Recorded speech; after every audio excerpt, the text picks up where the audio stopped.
Hello, bonjour, bonjour chez vous. Série de 2 vidéos que vous aurez sûrement toute la journée. Vous allez bien?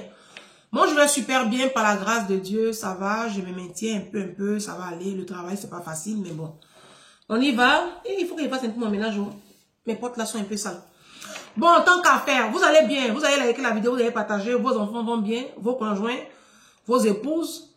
Hein, mes men, ça va? Vous traitez bien vos femmes. Traitez-les bien. Hein, c'est un don de Dieu. La Bible dit celui qui a eu une femme a eu le bonheur. Donc, traitez bien vos épouses, vos conjointes. Traitez-les bien. C'est une faveur que Dieu vous fait de vous envoyer comme ça ces personnes-là dans vos vies. Parce que seul vous n'allez pas y arriver. D'accord? Voilà. Donc, traitez-les bien. Hein? Voilà. Vous allez bien. Sinon, à part ça, ça va. On va parler de quoi aujourd'hui? On va parler du manque de civisme de nos enfants. D'accord? De nos enfants ici à la diaspora, hein. Ici à la diaspora, le manque de civisme de nos enfants. On voit, là, il a commencé à faire beau, là. Il y a les beaux temps, là, qui vont arriver bientôt. Donc, c'est là qu'on va bien voir nos enfants. Dehors, quand je dis nos enfants, on se comprend, hein. Nos enfants africains, là. On va les voir dans les transports en commun, on va les voir dans les centres commerciaux, en train de se bagarrer, dans les halls d'immeubles, dans les cités. Alors, essayez, les parents, essayez un temps soit peu de revoir ce problème-là. Nos enfants n'ont rien à faire dehors. C'est pas normal. Parce que c'est l'effet de groupe qui crée tout ce qu'on constate, l'effet de groupe. Donc, si et tant soit peu, on peut faire un effort pour que nos adolescents, nos préados, nos enfants restent à la maison, ce serait vraiment top. Mais pour ce faire, il faut aussi que nous leur créions un espace. Parce que les enfants ne sont pas bien à la maison, c'est pour cela qu'ils se retrouvent dehors. Moi, ma fille, comme ça, elle est... Je vous raconte une anecdote vite fait. On a passé toute la journée du week-end dernier dehors. Samedi, on était chez ma maman. Après, on a tourné un peu. Donc, elle était pressée de rentrer. Elle est toujours pressée de rentrer d'ailleurs. Même quand on part en vacances une semaine à la mer, elle est toujours pressée de rentrer chez elle. Et puis, elle a ce truc-là. Quand on rentre comme ça, dès qu'on rentre à la maison, elle se couche par terre et dit... Oh, et puis elle embrasse les murs. Oh, je retrouve mes murs propres. Non, mais sérieux, je mens pas. Elle le fait. La première fois qu'elle a fait, ça m'a un peu choqué quand même. Elle embrasse, elle rentre dans sa chambre. Oh, et puis elle va faire pipi directement. Oh, ça fait du bien de faire pipi dans les toilettes tellement propres. Je vous promets. Bon, elle le fait souvent, donc ça me dit plus rien. Mais la première fois qu'elle a eu cette attitude, elle n'avait que 5 ans et ça m'a choqué. Créez aussi l'espace pour que vos enfants aiment être à la maison.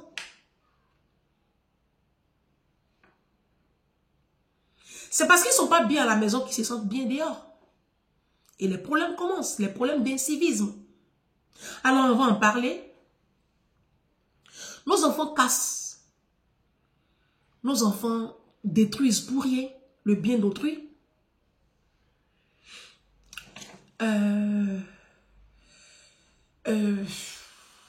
Quand il y a le 14 juillet, la fête nationale française, ils brûlent les voitures des gens.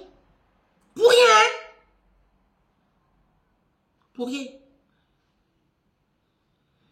Et puis des fois, les gens, vous prenez ça pour rigoler. Est-ce que vous savez que ça, c'est un mal-être que les enfants extériorisent comme ça? Oui. Là, il a commencé à faire beau, là. On va les voir traîner dans des petits groupes. Ils sont là, ils ont des petits groupes de 6. Ils sont 7. Des petits groupes de 10, de 12 jeunes. Habillés en capuche noire, jogging noir, basket noir. Moi, je ne comprends pas. Il n'y a que du noir que vous achetez pour vos enfants. Des fois, j'en discutais avec une mind people dans le bus. Elle me disait que elle est à Saint-Denis. Hein. Elle est à Saint-Denis, la dame en question. Et je l'ai rencontrée dans le bus ici. Elle me dit, ah, j'écoute bien tes vidéos. J'aime bien. Et puis, elle dit, mais... Oui, tu parles de nos enfants. On n'a qu'à éduquer nos enfants. Mais Ange, les enfants là, ils n'écoutent pas. Ils n'écoutent pas. Quand on leur parle, ils n'écoutent pas. Ça fera l'effet de la prochaine vidéo pour vous dire que en fait, c'est l'environnement aussi qui fait l'enfant. Hein. Je ferai une vidéo approfondie là-dessus, mais je peux le brosser ici un temps soit peu. L'environnement aussi, ça crée nos enfants. Hein. Moi, quand je suis venue me mettre dans ce petit village-là, c'est parce que j'ai un enfant. Hein. C'est parce que j'ai un enfant. Je me suis battue, hein. Je me bats toujours pour offrir le meilleur à mon enfant. Surtout le cadre, c'est important. Parce que c'est ça aussi, c'est un peu ça. Faut le dire. Je lui ai demandé à cette dame-là, vous habitez où? Elle dit, je suis à Saint-Denis. Excusez-moi les habitants de Saint-Denis, mais on se comprend. Vous qui êtes ici en France, on se comprend. Je dis, bah oui. Tu vas prendre un enfant de Yopougon, et puis tu vas prendre un enfant de Cocody, vrai Cocody, parce que Cocody aujourd'hui a son catégorie. C'est pas pareil. L'environnement crée nos enfants, hein, à 70%, je vous promets. Le langage, le vocabulaire, la façon de se comporter, tout, c'est l'environnement. Parce que la cellule familiale, je vais dire, l'enfant passe plus de temps dehors, hein, à l'école. Et l'école, c'est le brassage. Donc, c'est tout l'environnement qui se retrouve à l'école. Vous comprenez? Donc, l'environnement, ça y fait. Tu vas prendre un enfant ici en France, un enfant africain qui est dans le 16e, dans une école du 16e arrondissement, ou dans le 8e, et puis tu vas prendre un enfant dans même Paris, du 20e, il n'y a pas photo. Au niveau même du vocabulaire. Ici à la diaspora, ici en France, nos enfants ont un langage, on dit ils parlent wesh wesh. Bah, tu grandis dans une ville comme Bobigny, les probabilités pour que ton enfant ne parle pas wesh wesh, c'est de 0,0000000%. Ton enfant parlera wesh wesh. Tu élèves ton enfant dans une ville comme Bobigny, Saint-Denis, le Blanc-Ménil, le Bourget, Champigny, Grigny, Corbeil-Essonne, Évry, ton enfant parlera wesh wesh. Oh, pourquoi vous avez peur même des choses? Moi, j'ai pas envie que ma fille parle wesh wesh. C'est pour ça que je suis ma soeur dans le village là. Dans 2 ans, je quitte ce village. On part. Dans 2 ans. Si tout va bien, par la grâce de Dieu. Ah non, il n'est point question. Donc, on parle de civisme, on parle aussi de l'environnement. Apprenons le civisme à nos enfants. Apprenons à nos enfants à respecter le bien d'autrui. Apprenons à nos enfants à respecter le pays qui les accueille. C'est important même pour eux, pour vous, les parents, et puis c'est important pour eux-mêmes, leur vie. Je vais vous lire un verset de la Bible qui est très intéressant, vous allez comprendre. Jérémie 29, verset 7. La parole de Dieu dit: recherchez le bien de la ville où je vous ai mené en captivité et priez l'Éternel en sa faveur, c'est-à-dire en faveur du pays qui vous accueille. Parce que votre bonheur dépend du sien. C'est-à-dire votre bonheur dépend de la ville, de l'environnement qui vous reçoit. Je vois des Africains détester la France. Mais il faut rentrer chez toi. Tu as un pays d'origine. Si tu n'aimes pas la France, qui t'oblige à rester en France? C'est parce que vous n'aimez pas les Blancs. Parce que j'entends souvent des Africains qui disent que je déteste les Blancs. En faisant allusion à l'esclavage, à la traite négrière. Ça, c'est le passé. Il faut avancer, les amis.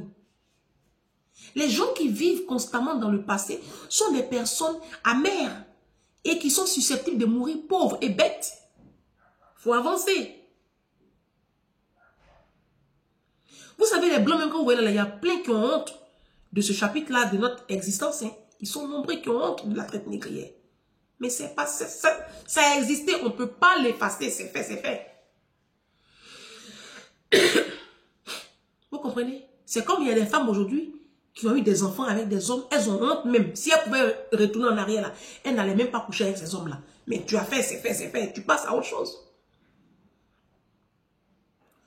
Donc, vous qui détestez la France et les Blancs, la parole de Dieu dit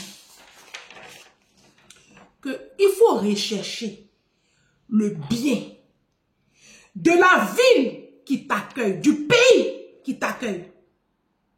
Et il faut prier l'Éternel en sa faveur pour que ce pays-là prospère, pour que ce pays-là soit bien. Prie pour les autorités de la France. Prie pour ce pays qui t'accueille. Parce que ton bonheur en dépend.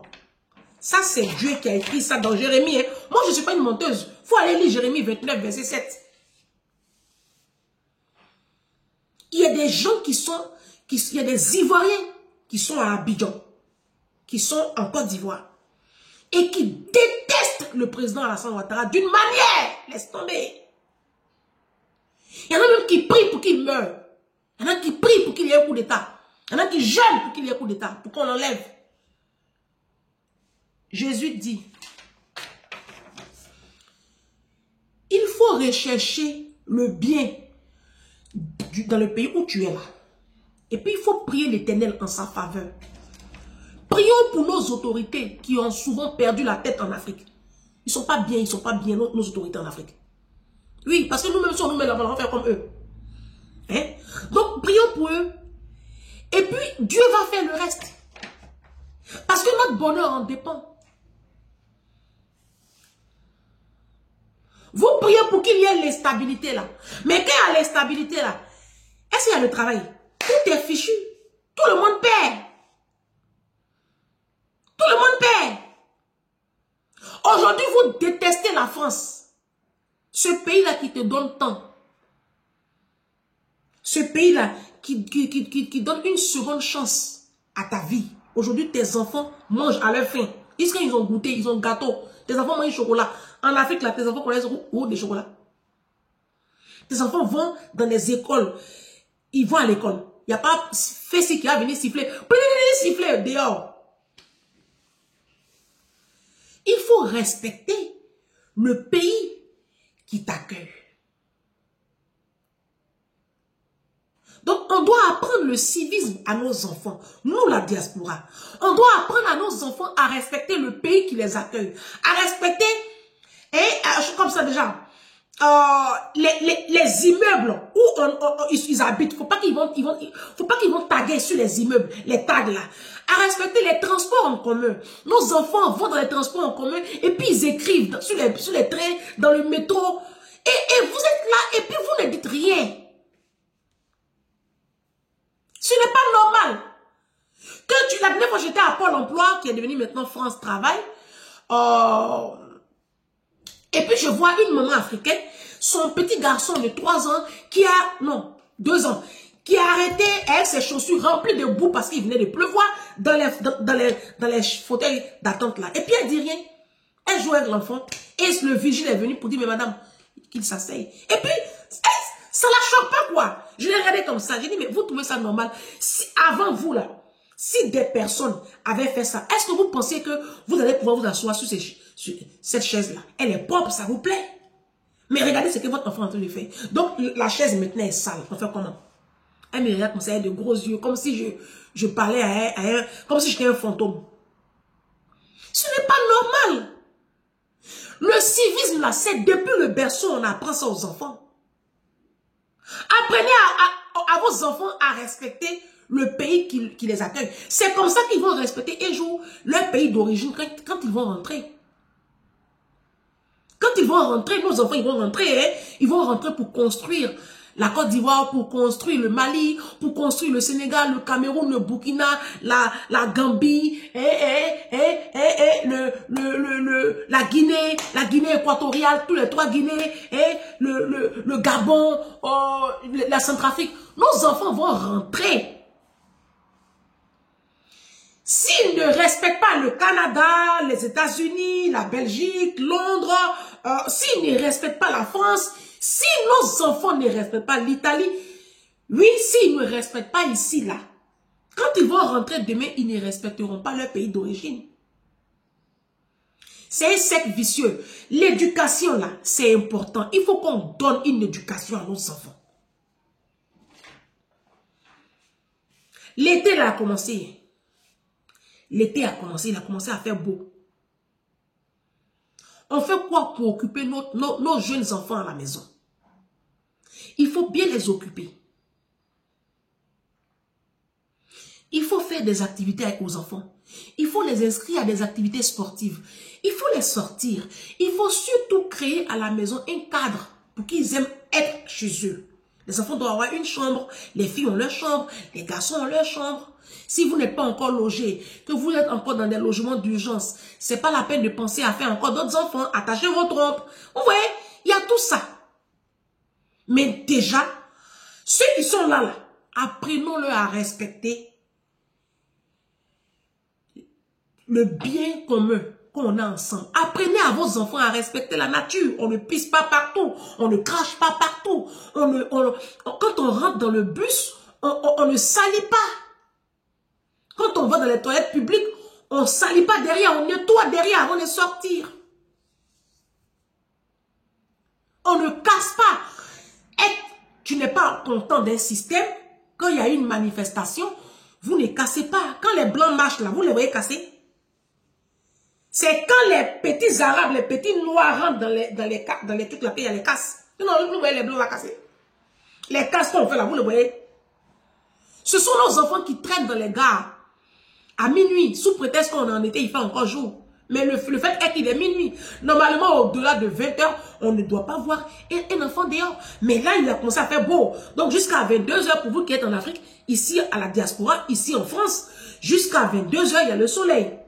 Et donc, les gens trouvent comme prétexte, comme il y a le soleil, les enfants sont dehors. Mais il est 22 h, hein. Et il y a école le lendemain. Là, on est dans le mois d'avril. En mai, il fait beau. Il fait beau. À 21 h, il fait encore jour. Mais le lendemain, il y a école. Vos enfants doivent être couchés avec des livres, des bouquins. Occupez-les. Amenez vos jeunes enfants à aimer la lecture. Inscrivez-les à la bibliothèque. Offrez-les des bouquins. Vous-même, lisez. Montrez l'exemple. Parce que nous sommes les premiers modèles. Vous-même, c'est parce que vous êtes sauvage que vos enfants vous suivent dans la sauvagerie. Nettoyez aussi chez vous. Quand les enfants vont vivre dans des environnements propres, ils vont apprendre à respecter dehors. Mais ils vivent dans des dépotoirs. Vos enfants vivent constamment dans des dépotoirs. Donc c'est normal qu'arriver dehors, voilà quoi. Ils en rajoutent une couche. Tout part de la cellule familiale. Soyez des parents un peu équilibrés. Soyez des parents équilibrés, hein, mes frères et sœurs africains, mes mind people. Soyez des parents équilibrés et puis soyez de bons parents. C'est pas gagné, hein, mais on essaie. Moi, j'essaie en tout cas. Moi, je fais un travail sur moi pour être un bon parent pour ma fille. L'Afrique compte sur nous, hein. Il y a trop de défis qui nous attendent en Afrique. Hein. Nos enfants sont la relève. Nos enfants sont la relève. Je vous ai dit, hein, on ne construit pas la puissance d'une nation avec mèche humaine, thé métis. C'est les capacités intellectuelles. D'accord? Nous, c'est pas très gagné, hein, mais nos enfants, on peut encore rattraper. Donc, en rattrapant le tir, hein, d'accord? Je vous aime de l'amour de Jésus. Vidéo numéro 1. À tout à l'heure pour la seconde vidéo.